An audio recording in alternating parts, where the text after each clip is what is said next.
A ver, breve recuento histórico de por qué el 24 de mayo de 1822 es tan importante para nuestro país y por qué es una fecha cívica que la seguimos rememorando. El siglo XIX inició con las guerras napoleónicas en Europa, que tenían la intención de expandir el humanismo, la ilustración y el liberalismo al derrocar a las monarquías europeas absolutistas para reemplazarlas por repúblicas bajo el control de las aristocracias y las burguesías. Para el año 1808, el ejército de Napoleón llega a España, aprisiona al rey Fernando VII e instaura el reinado de José Napoleón I, hermano de Napoleón Bonaparte, quien gobierna hasta 1814 cuando Napoleón es finalmente derrotado y Fernando vuelve al trono. Durante los años que estuvo fuera del trono, Fernando VII se encargó de exigir a sus subordinados que le volvieran a jurar lealtad a él y no al usurpador francés en el trono. Y ahí fue cuando le hicieron la casita. Bajo el nombre de la estrategia de las máscaras de Fernando, varios gobernadores de los virreinatos americanos traicionaron al rey al decirle: sí, tranquilo, yo te sigo a ti, solo a ti, te soy fiel solo a ti, mis tributos, mis impuestos y toda mi lealtad es solo para ti. Pero era una mentira. En 1808, el presidente de la Real Audiencia de Quito, el criollo Juan Pío Montúfar,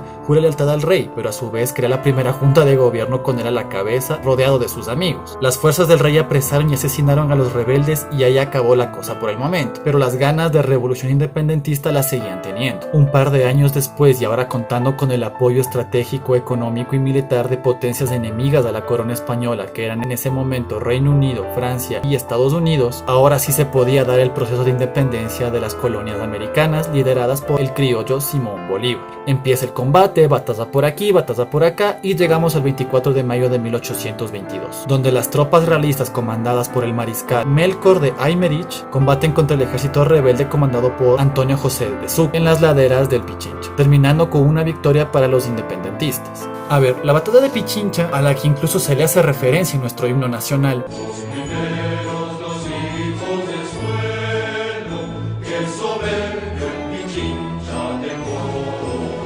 no fue ni la batalla más grande, tampoco fue el final de la guerra. La batalla de Pichincha fue el punto de inflexión que determinó la liberación de la Real Audiencia de Quito. Controlar Quito era sumamente importante para poder asegurar la expansión del proyecto de Simón Bolívar. Ya consolidada la Gran Colombia sobre básicamente los mismos límites geográficos del virreinato de Nueva Granada, comenzaron los conflictos políticos internos por la repartición de las tierras, así como situaciones como el hecho de que, por ejemplo, Bolívar haya pretendido instaurarse como un gobernador vitalicio absolutista, algo súper parecido al rey del que se acababan de independizar, lo cual no fue muy bien visto por los gobernantes nobles y aristócratas de la época. Con tanto conflicto, tanto problema, 8 años después de la batalla de Pichincha, y utilizando básicamente los mismos límites geográficos que componían la Real Audiencia de Quito, un puñado de aristócratas y nobles se juntan para conformar la República Independiente del Ecuador, con Juan José Flores, amigo íntimo de Simón Bolívar, como el primer presidente para septiembre de 1830. A los 100 años de la batalla de Pichincha, en 1922, el gobierno colocó un obelisco conmemorativo en el lugar donde fue la batalla, en las faldas del Pichincha, y durante la dictadura de los 70s, el gobierno militar mandó a construir el Templo de la Patria, donde se hace homenaje a personajes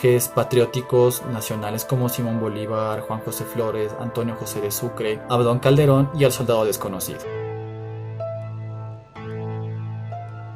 Pero bueno, creo que esta historia ya muchos lo sabemos, o está salpicada de un montón de nombres que los hemos conocido. Y estos nombres son los nombres de nuestros próceres, de nuestros padres fundadores. Pero, ¿cuál es el nombre de los otros próceres y los otros padres fundadores? ¿Qué sabemos realmente de los otros próceres de la independencia? En lugares como Estados Unidos, los padres fundadores son verdaderamente héroes nacionales.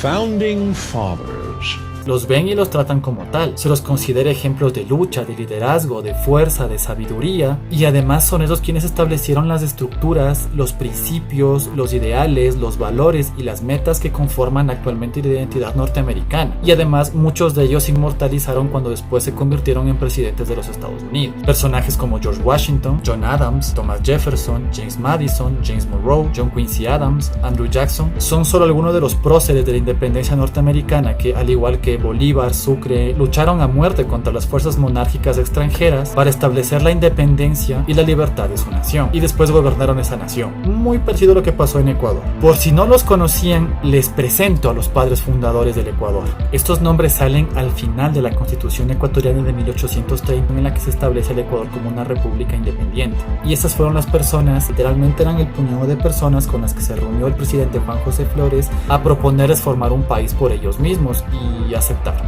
Todos esos eran grandes terratenientes, grandes comerciantes que de por sí ya eran los dueños de las tierras, eran dueños literalmente del país, materialmente, de la tierra, y decidieron ese día fundar un país a su imagen y semejanza. ¿Se les hace conocido algún nombre de ahí? Yo voy a fijarme en dos apellidos que me llamaron la atención, los Febres Cordero y los Moreno. Algunos de los que firman esta declaración de independencia llamada Constitución del Ecuador de 1830 son, por ejemplo, el diputado de Manabí, Miguel García Moreno, hermano de Gabriel García Moreno, que fue presidente del Ecuador en 1861. Gabriel García Moreno era muy amigo de Juan José Flores, al punto en que la hija de Juan José Flores, Virginia Flores de Gijón, se casó con Pedro Pablo García Moreno, familiar de Gabriel García Moreno. Y a mí me suenan los Febres Cordero. El diputado por Guayaquil, León de Febres Cordero, y el ministro de gobierno, Esteban Febres Cordero, antepasados del presidente de Ecuador de 1984, León Febres Cordero. A su vez, la hermana de León Febres Cordero, María Auxiliadora Febres Cordero, se casó con César Julio Durán Ballén, hermano de Sixto Durán Ballén, también presidente del Ecuador en 1992. Cuando joven, León Febres Cordero trabajó en la corporación Novoa, perteneciente a Luis Novoa Naranjo, padre de Álvaro Novoa. Lo bonito aquí es que León Febres Cordero también es familiar de Álvaro Novoa Pontón, por el lado de su esposa María Eugenia Cordobés Pontón, prima de Alvarito. A su vez, la tía abuela de Alvarito, Amanda Novoa Ledesma, se casó con Enrique Ponce Enríquez, hermano del presidente Camilo Ponce Enríquez. Lo interesante de todas estas genealogías de la alta alcurnia ecuatoriana es que Sixto Durán Ballén también es familiar de León Febres Cordero. León Febres Cordero, Sixto Durán Ballén y Álvaro Novoa son parientes. Además, la hermana de Sixto Durán Ballén, Carmen Durán Ballén, se casó con Guillermo Wright, fundador de la corporación La Favorita, uno de los hombres más ricos del país. A su vez, Rosa Wright y Casa, tío de Guillermo, a su vez estaba casada con Leonardo Estaja Camaño, bisnieto del presidente Juan José Flores y sobrino del presidente José María Plácido Camaño.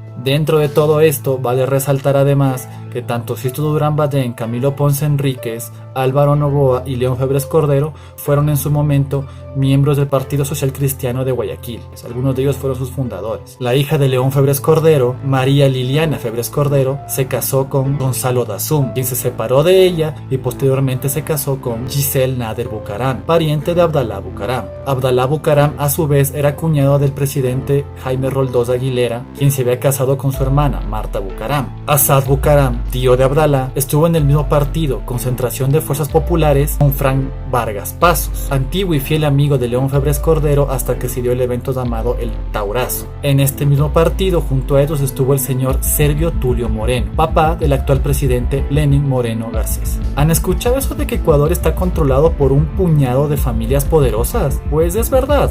Es verdad, en los 190 años de historia republicana de nuestro país, el poder económico y político se ha repartido siempre entre las mismas élites que se repartieron en 1830. Muchas de las familias más adineradas y poderosas del momento fueron los próceres de la patria, fueron próceres independentistas, fueron literalmente los padres de nuestra nación. Este país es de ellos y creo que ellos lo tienen súper claro. A ver, así como los norteamericanos hacen referencia a sus padres fundadores para poder tener ciertos lineamientos respecto a qué es su identidad, cómo tienen que actuar, cuáles son los principios estructurales que dieron forma a su país, ¿qué tal si hacemos lo mismo acá? ¿Cómo se construyó Ecuador? A ver, Ecuador, según la Constitución de 1830, nace como un país cristiano católico. Nace bajo el control de las aristocracias. Realmente no ha cambiado. Tanto en la Constitución de 1830 como en la Constitución del 2008 se menciona a Dios.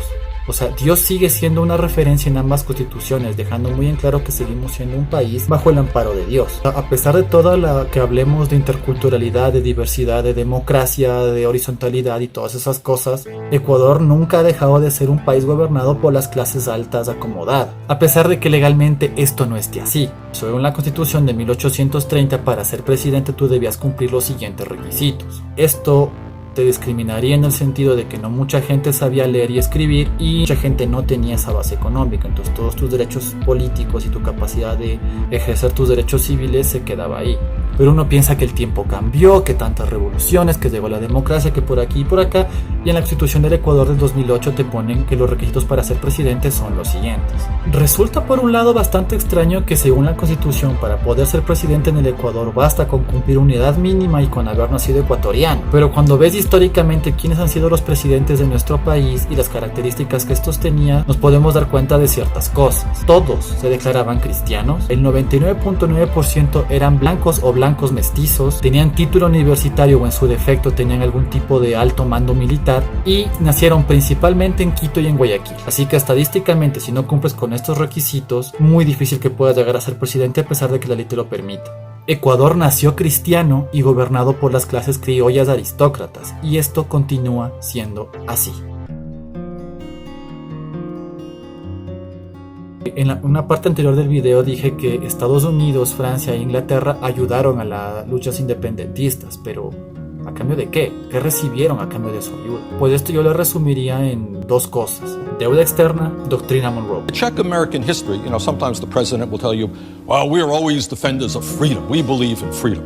But if you check history, what you will find is that in many years, especially in Latin America, which way back from when President Monroe developed his Monroe Doctrine, we have the right to own Latin America, and we will tell any government there what we want to happen. That's the simple truth.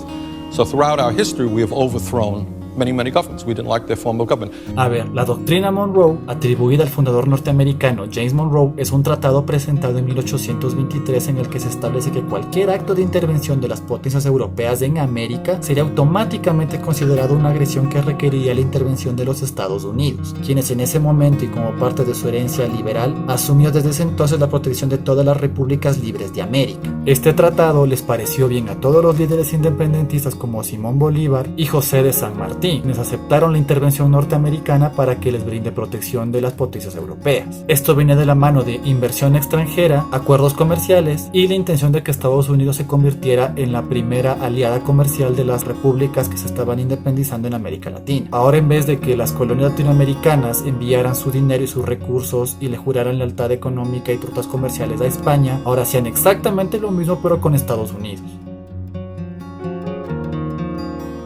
¿Alguno se ha preguntado de dónde nació la fatídica deuda externa que tanto ha minado y dificultado el desarrollo del país, que tantos conflictos políticos ha causado? Bueno, nació con los próceres de la independencia. Los próceres de nuestra independencia tuvieron que endeudarse con los inversionistas extranjeros, principalmente los británicos, y por eso durante mucho tiempo a la deuda externa se les llamó la deuda inglesa para poder costear la independencia, y los británicos prestaron felices la plata porque querían ver debilitado el imperio español. La guerra es algo súper costoso y no tenían entre ellos el dinero para poderla costear solo. Lo único que logró en este sentido la deuda externa fue que las lealtades de pago que antes Ecuador tenía con España por ser una de sus colonias, ahora simplemente se pasara a Inglaterra, a Francia o a Estados Unidos. Ecuador ha sido y sigue siendo una colonia económica.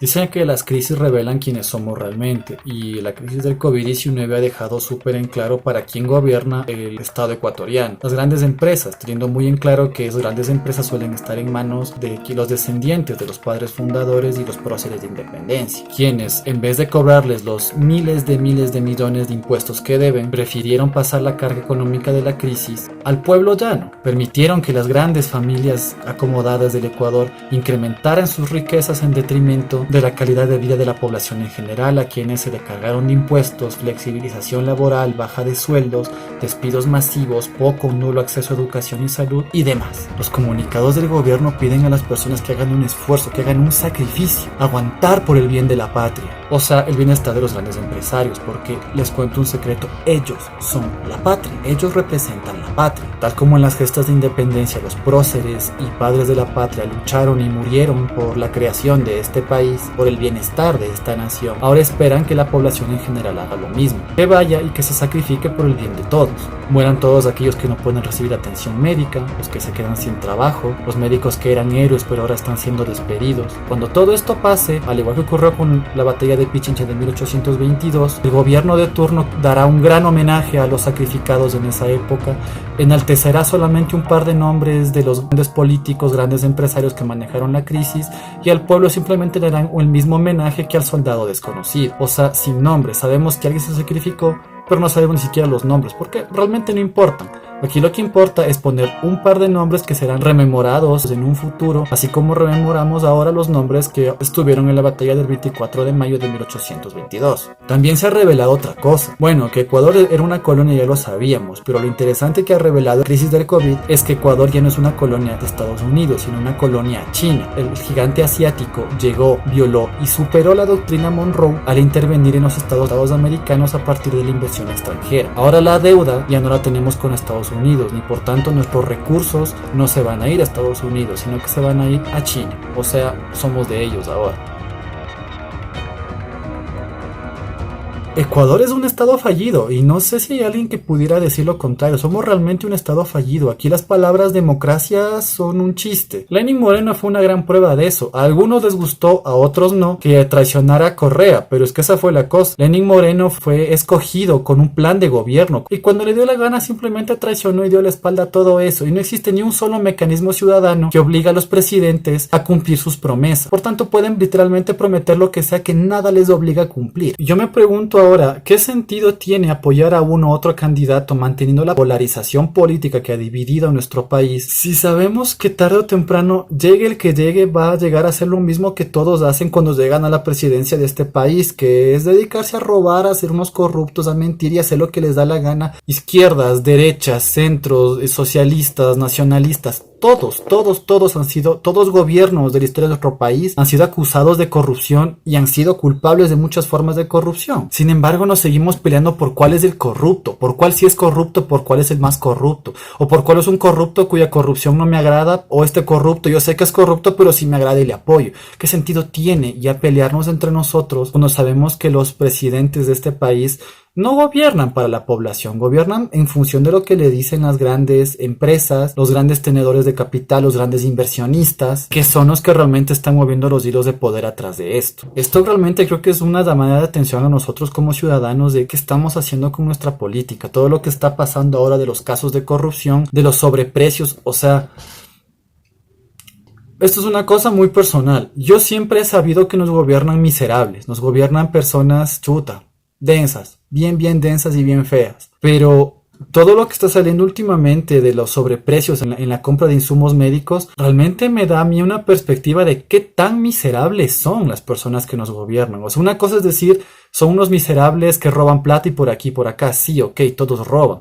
Oigan, pero es muy otra cosa y es un nivel mucho más bajo robar en situación de crisis, de pandemia, donde miles de miles están muriendo y miles de miles más que pudieron haber sido salvados si es que no se hubieran robado esa plata. Pero igual se la llevaron y no les importó y no les interesó, y en las siguientes elecciones van a hablar de los buenos que son, de los grandes candidatos, de todas las propuestas, cuando en el fondo todos nosotros sabemos que todo eso es mentira. ¿Por qué nos mentimos?